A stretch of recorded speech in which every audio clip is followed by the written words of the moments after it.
Team Decksmith, Dr. Chinstrap here with a Streets of Battle City meta-analysis.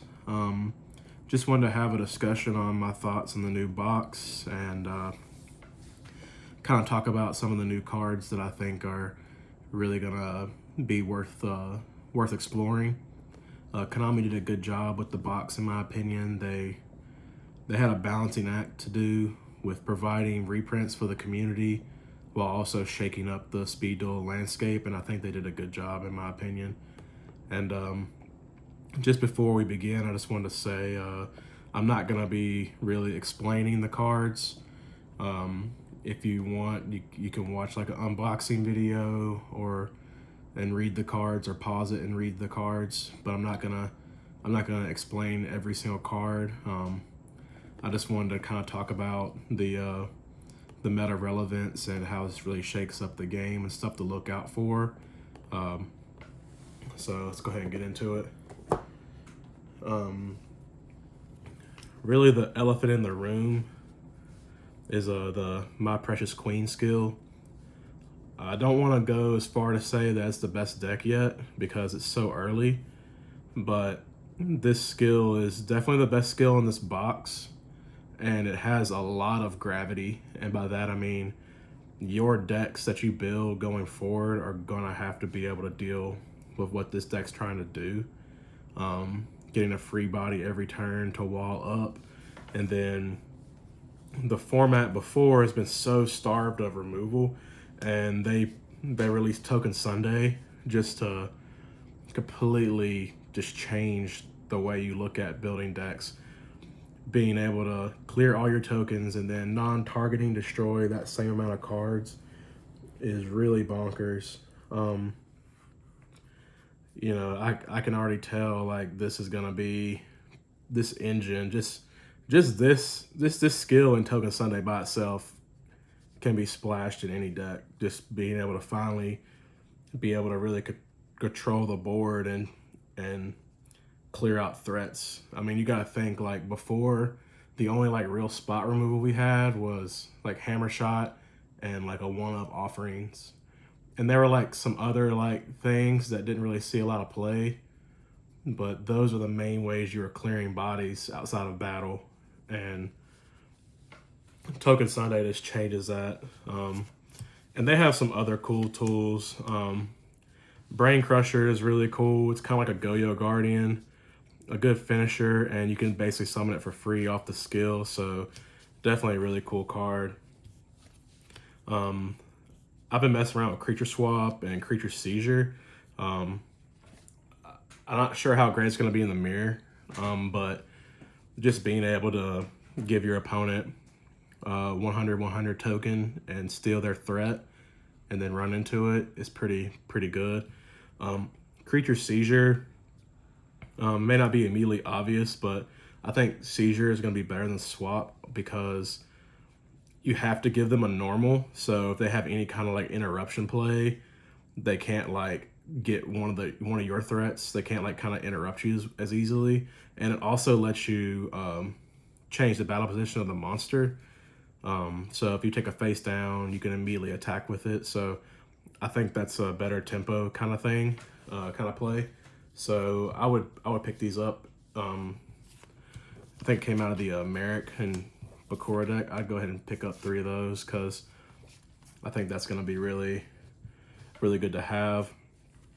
They also gave him Chainsaw Insect, which I just want to touch on it because he's now like the big man on campus, and just a 24 body is just nothing to scoff at. Like, yeah, you give him a card, but if I just kill you, I don't care. You know, like at 24 is a really good number. And one thing too is like when you Sunday and have Brain Crusher in hand, they kind of both compete with your token. So to be able to play a card that doesn't need a token to be able to get in is pretty nice. And it also has the same attack stat as the Brain Crusher, so it can kind of wall him. So just something to think about. And even still, like not even in like the My Precious Queen deck, just to have another like big guy for like the Unga Bunga strategies, I think is pretty cool. So something to look out. I think that's a pretty good addition. A couple counterplay measures that I've kind of stumbled upon in like early play testing is in the mirror, the Insect Princess is really good. Just when she summons, she turns all insect monsters your opponent controls to attack positions, so you can really throw them off their game. They think they're walled up and protected, and then you drop this, and it's basically a free tribute because it's an insect with your token, and just kind of get in for big damage. And then if you're not running the mirror, then you could play Gap, the Divine Soldier. Just a really good card. It being able to also stop any kind of flip shenanigans as well. But he just forces your opponent to have everything in attack mode, so you can get in for quick damage and helps play around like Floodgate Trap Hole and stuff like that. It's always been kind of like a sleeper sideboard option, but I think it's really going to shine in this meta we're coming up on with My Precious Queen. The next thing I wanted to talk about was the Red Gearfried and the Baby Dragon.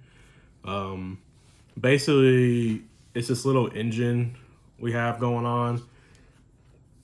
The Red Eyes Gearfried, when he gets equipped, you can optionally pop a back row, which is pretty good, and then you can also send the equip instead and add back resurrect a Red Eyes monster from graveyard. So that's pretty tough. It's pretty good. And then basically the way the meta is coming out to be, Red Eyes Baby Dragon is just the threat of a set monster you don't know what it is. Like, if this effect goes off right now, you're just in for a world of hurt. Like, you're just risking, because when this gets destroyed by battle, you summon the Gearfried out and equip it, and then the Gearfried pops the back row, and then this goes to the graveyard, and it triggers again to search black metal, and then black metal can equip on your turn to Gearfried and pop another back row. Like, you build so much advantage off this little guy getting killed. So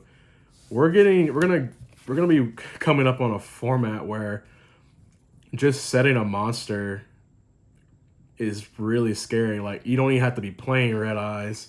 They don't know what deck you're playing yet. You just set a monster, your opponent's gonna be like, I don't really want to attack that. I don't want to get, I don't want to get my board busted by, that combo.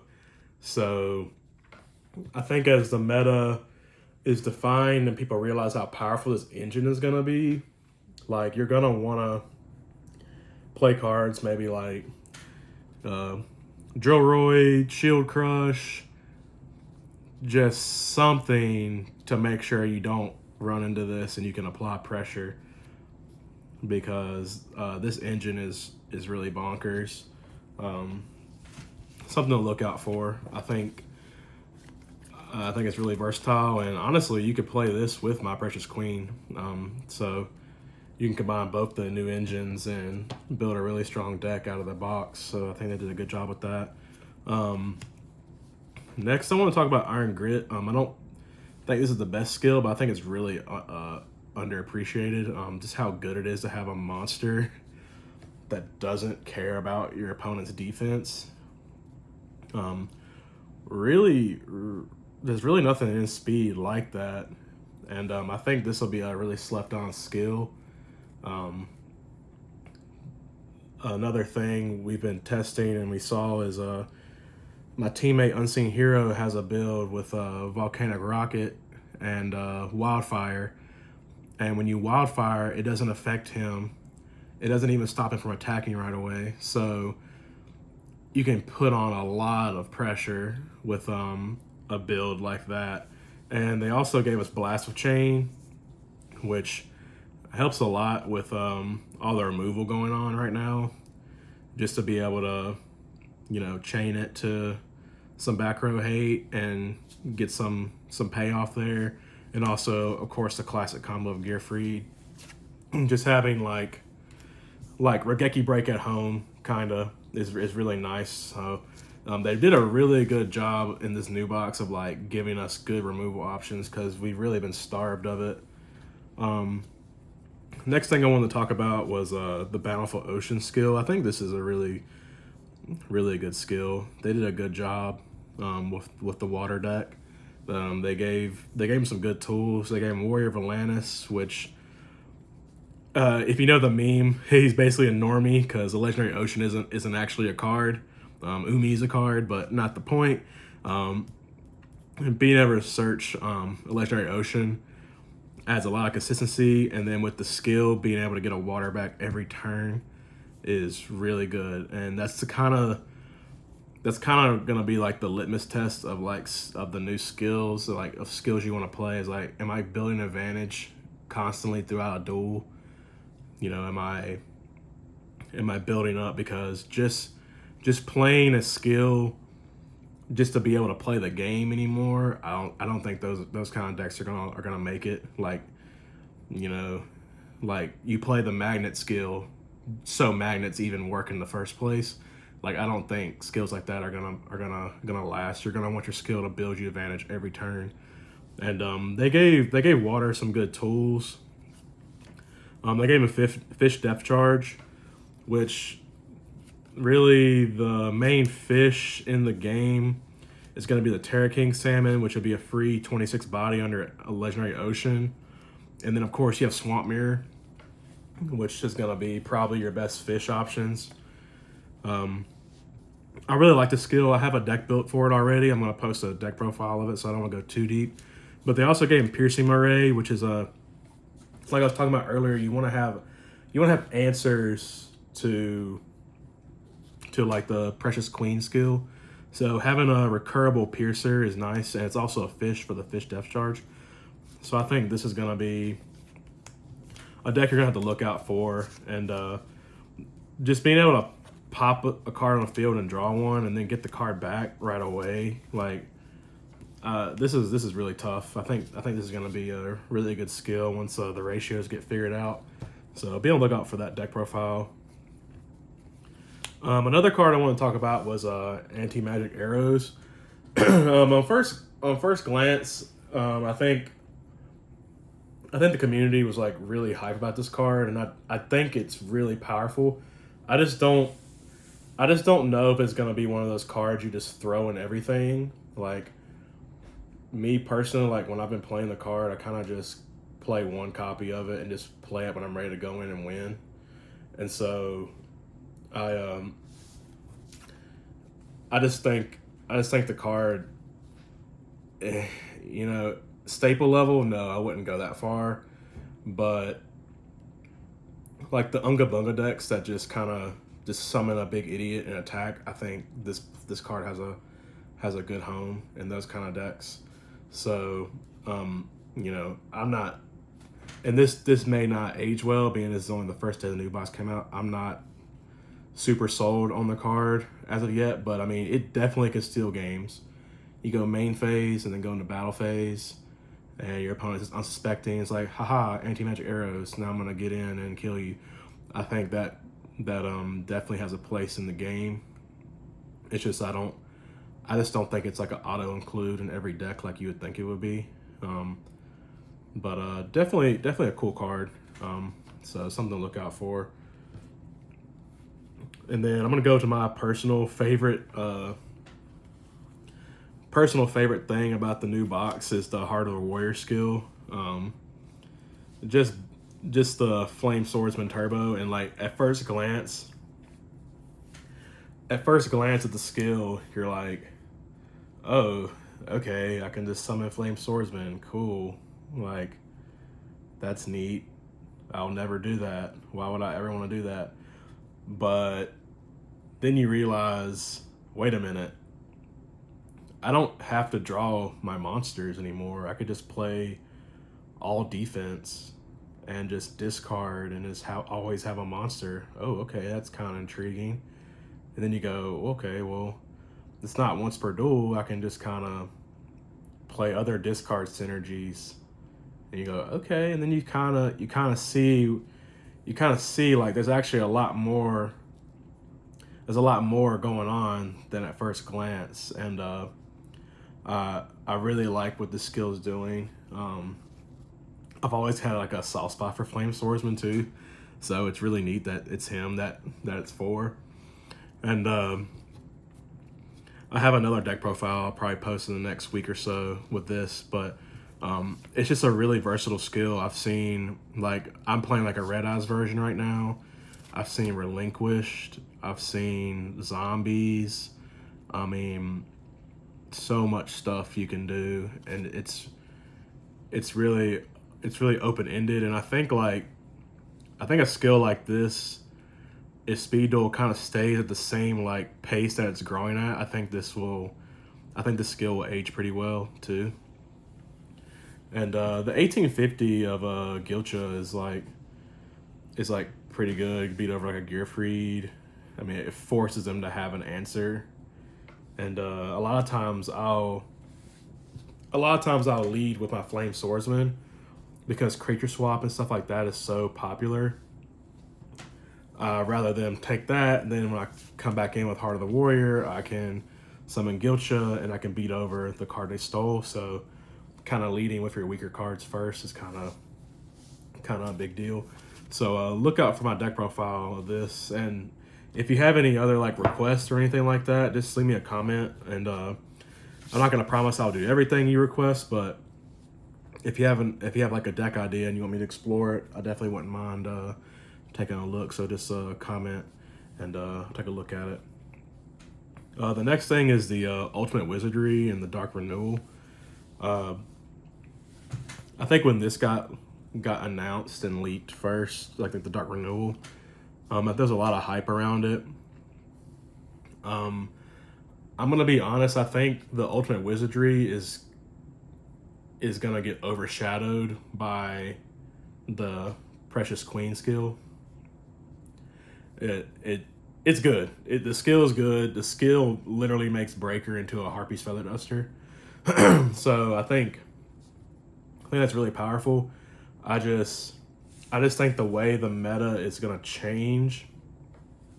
I think the cards you're gonna be forced to have to play, like Wabaku and Book of Moon and stuff like that. I think the cards you're gonna want to play aren't gonna care about this. You can get in pretty sticky situations with Breaker, and if you manage to get out Dark Red Enchanter, like you can't commit to field, you can't commit to hand, so you kind of get put in a bad spot.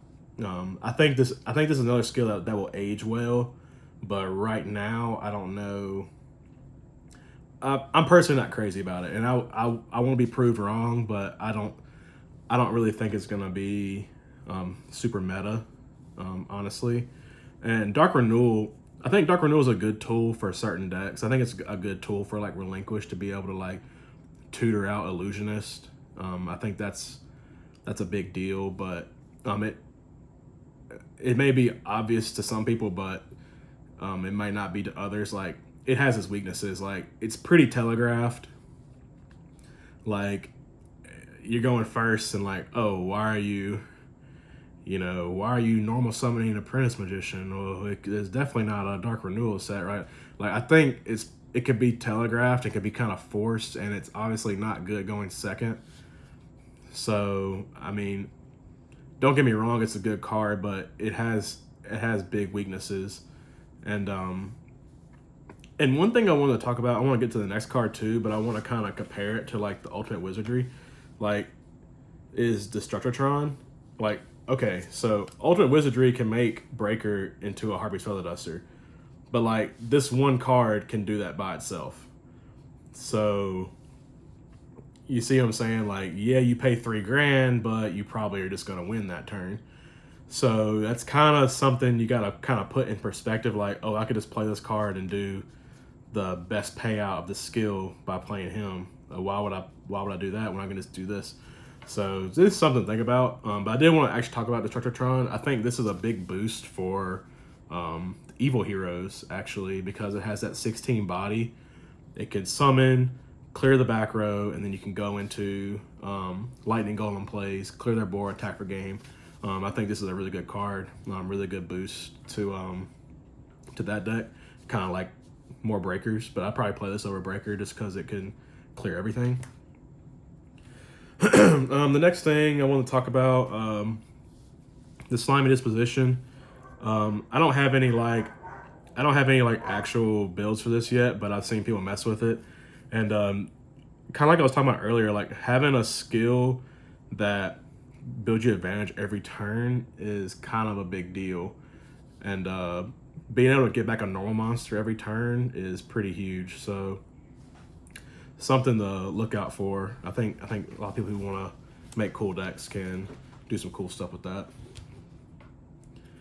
A couple more cards I want to talk about is Reflect Bounder.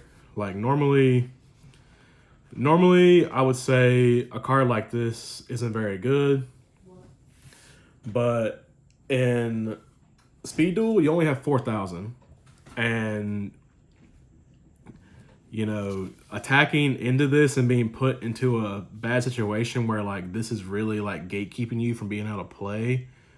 I think this deserves a look into, especially for burn players. So, you know, 17 body, it's not the greatest, but into an open field, like 17 is a lot of damage because then you got to deal with its effect. So, something to look out for. Like, I think if you're playing against like the token deck, like just summoning this and like leaving it by itself, and then maybe have like a Sphere Kribo or like a Wabaku set, like, yeah, you're gonna use your Sunday on this, but like this is just here. Like, I'm not even committing my real cards, my real threats. This is just a guy gatekeeping you. So it's just one of those cards that you can force awkward situations.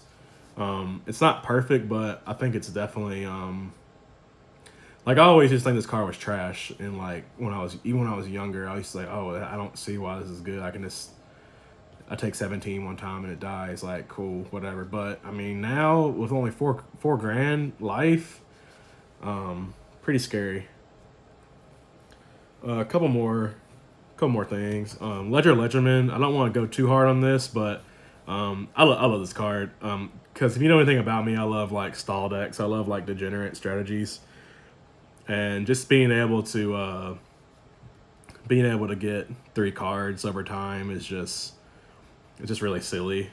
So I don't know exactly what I want to put this in yet, but I just know I'm gonna be crafting with this. Sadly, you really can't use it in Dueling Book because you banish 3 face down. If you draw a second Ledgerman and you play it, like I don't know there's a way to be able to tell exactly which 3 were banished first. So that kind of makes me sad. But the card itself is really neat. Yeah, I wish it was a secret rare in here, but we manage. Cosmo Channeling. It's a neat card.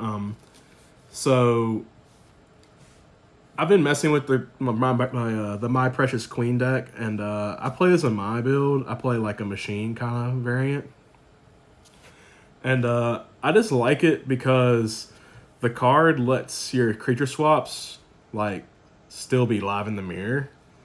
So like if you're in the mirror and you have creature swap, it's like you don't want to swap a token for a token, but when you do that with this card, you can just send their token, not tribute, send, and then bring back like a Submarine Roid or a Jinzo or a Fleck Bounder.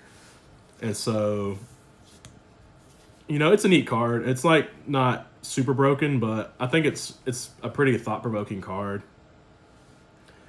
And then just to wrap up, I kind of want to talk about something that kind of bothers me with the new box, and just like some pet peeve things. Like, for one, like the malicious motivation skill. Like, okay, cool, you can pop 3 monsters, but it's a Joey skill, but on the back it's mind control Joey. And so it's the only card that is set up as mind control Joey. So it's gonna sit face down, and your opponent's always gonna know that that's the card you're playing against. Anybody worth their salt is gonna know, okay, I don't want to ever go to 3 monsters because my opponent can just flip this and hit me with it. So I just think that's like an oversight. Like, I just think they they cap the usefulness of a card like this. Like, I mean, I don't think this card would ever be anything besides a side deck card, but you really can't, like, you're probably really trash if you play into this at that point, because there's no way you didn't see it coming because you see the skill. So I think that's just something really stupid, and I think they should do a better job with like the back, like, because like there's two Cyrus skills, and one of them is wearing yellow and one of them is wearing red, and like, yeah, it doesn't really matter but that much because you're gonna activate the other one right away, like the Small Roy Big City. But it's just that one little tiny layer of like strategy that like it's just lost. That is me kind of ranting, but I wish they would have just made it just normal Joey, or made it mind control Joey in the front if you wanted to keep the flavor, and just made it normal Joey. But you know, it's here or there. And one other thing, or a couple more things actually, is like the format is basically a remote duel format, and like these cards can never work in remote duel. I'm pretty sure they're both banned. So, and I have some cool stuff planned with Exchange actually, but I could never play that in remote duel. So I just think, like, I know they don't look at it that way when they're making these, and I just wish they would kind of like take that into account, because like Chick the Yellow is banned in remote duel as well, and they've released that in GX3. And I just think they should, you know, kind of just be a little more mindful of stuff like that. Just because you're basically printing cards that you can never use in competitive play, and that's like the appeal for me in Speed Duel, is that the prize support is so good, but you need to play remote duel pretty much. So, you know, something to think about if anyone from Konami is watching. If not, you know, whatever.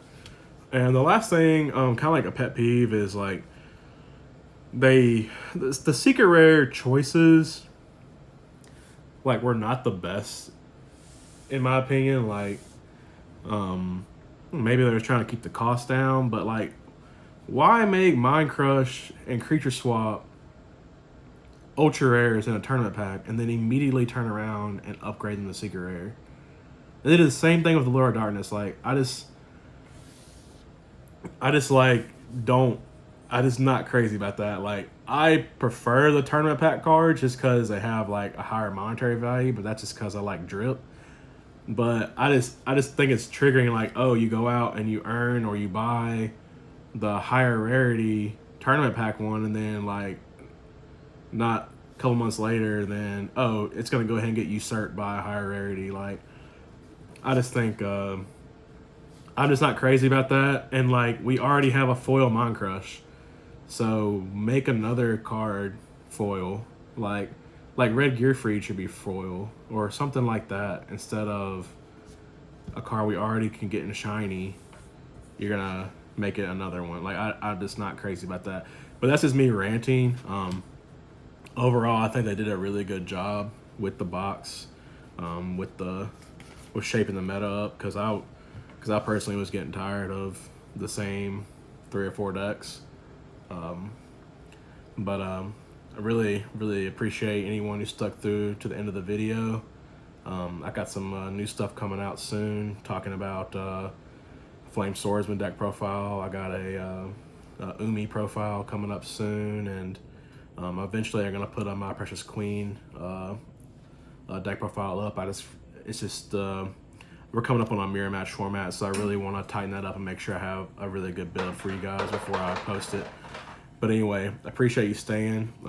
It really means a lot if you like, comment, and subscribe, especially comment. I like to read your comments. Is anything you that I missed, or any requests for deck profiles, you know, put them in the chat. I'll definitely take that into account.